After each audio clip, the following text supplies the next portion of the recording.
Siapakah saya? Seorang yang tidak berbelajaran, hanya darjah 3 sekolah Tamil. Saya adalah seorang suri rumah selama 25 tahun kerana terpaksa menjaga suami yang sakit. Dari hari itu, hidup saya mula merosot. Tiada pendapatan dan juga saya adalah seorang bankrupsi.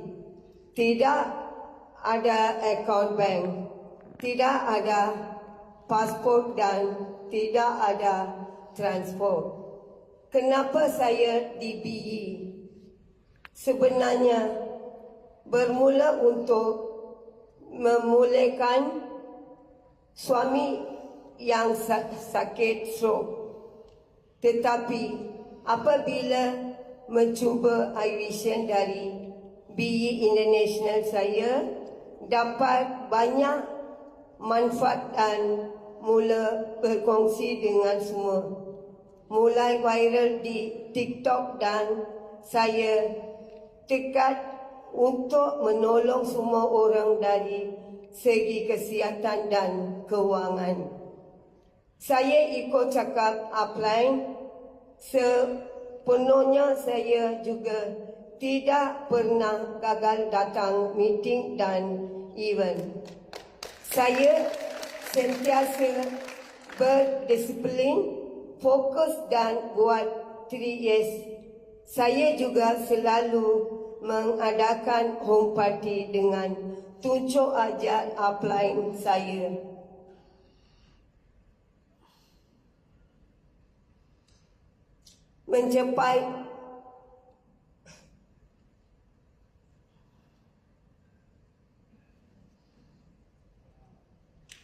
Mencapai saya DBE layak ke semua 9 bonus DBE. SV7 2023 Ambassador, SV10 2023 Supplier Ambassador, SV12 2023 RCA and ECA, SV1 2025 Kafan dan DCA, SV5 2025 Ausfan and CCA. Qualified BLT dari 2023 Perth, Shanghai, Tokyo dan Melbourne. Matlamat saya mencapai 500K TJSP di SV12 2025.